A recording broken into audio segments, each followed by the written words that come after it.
Baik, 5 jam yang lalu saya dapat pertanyaan dari TDF Programming. Mungkin saya perlu banyak belajar teknologi, tapi saya makin resah dalam hal ini. Alibaba sudah masuk ke Indonesia, Google Plot sudah datang, dan kita masih tetap diam.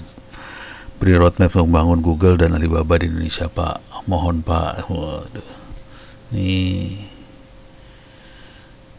Ini keresahan yang pernah saya alamin juga ya. Kita angkatan saya pernah ngalamin juga waktu kita belajar di luar, dan kita ngobrol soal ini persis sih sebenarnya. Jadi waktu itu saya lagi belajar S2 S3, angkatan saya lagi belajar S2 S3, kita ngobrolnya seperti ini. Pas balik ke Indonesia, masalahnya bukan itu ternyata, karena yang kita hadapin adalah birokrasi Indonesia. Parah banget. Tapi oke lah, masalah ini ya. Strategi yang paling mendasarnya adalah manusia sih sebenarnya. Jadi kita butuh orang pinter untuk bisa bikin Google dan Alibaba. Itu kunci utamanya. Kalau kita lihat hari ini teman-teman bikin startup, apakah itu Gojek lah, Bukalapak, Tokopedia dan sebagainya, masalah paling besar yang mereka hadapi adalah manusia. Cari programmer yang bagus yang bisa bikin produk itu hitungan jari. Akibatnya lihat aja tuh di Tokopedia, di Gojek, itu programmernya dari luar tuh sebagian, asal tahu aja. Udah gitu kesalahan fatal yang terjadi adalah mereka jual saham.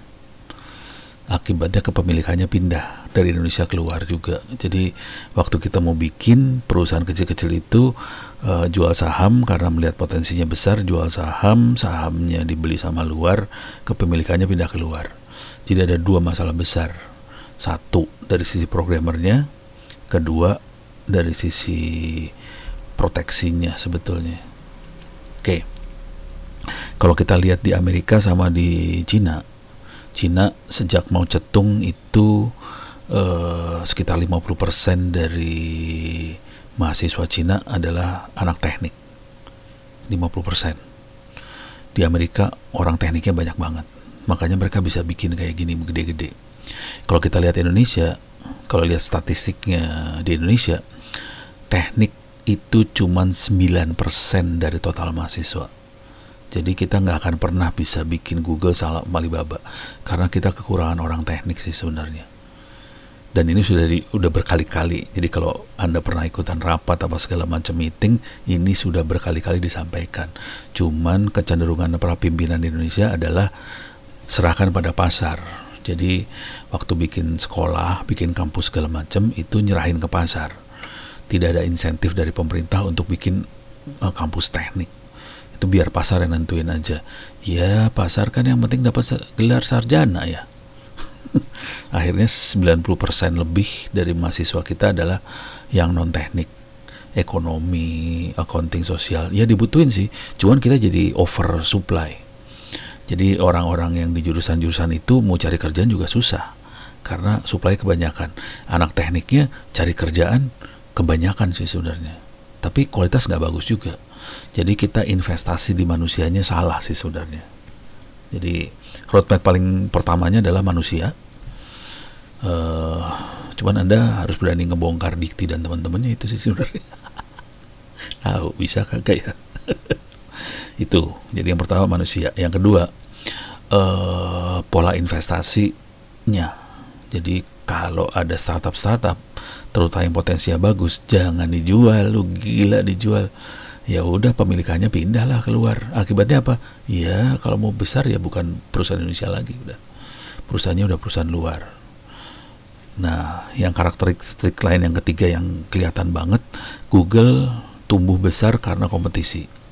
Sementara Alibaba tumbuh besar karena Cina diblokir.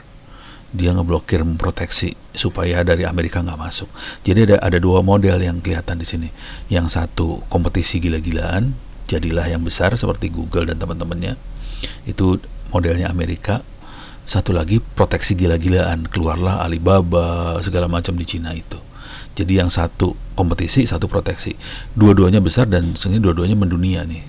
Cuman polanya agak lain. Kalau Google, Amerika cenderung polanya lebih fair, lebih kompetisi. Kalau Alibaba dan teman-temannya cenderungnya agak subversif polanya. Tapi ya udahlah. Jadi kira-kira kayak gitu.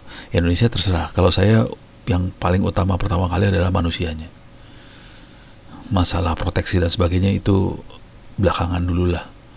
Pemerintah kita mau diyakinin susah, soalnya urusannya setoran semua di sebelah sono. Jadi ya udahlah. Tapi ya, kalau manusianya kita bisa beresin, ini bisa terjadi sih. Gitu. Oke. Ini sebetulnya kategorinya kebijakan teknologi. Yang mikir seperti ini harusnya yang terbaik di Indonesia yang pernah mikir seperti ini adalah Pak Habibie sih sebenarnya. Jadi ini teknologi policy sih sebenarnya. Pak Habibie mikirnya ke arah sana waktu itu. Cuman Pak Habibie cenderung bikin menara gede gitu. Kalau saya cenderung akan bikinnya kios kecil banyak banget. Makanya kalau saya kan kelihatannya kumuh, nggak keren. Tapi banyak, RT RW 80.000, apa gede banget, banyak gitu. Tapi nggak kelihatan gitu. Jadi harusnya gabungan dua-duanya. Ada Habibinya, ada yang berani main di rakyat kecilnya, supaya semuanya bisa maju. Kira-kira gitu. Oke. Mudah-mudahan bisa memberi jawaban buat Mas TDF Programming.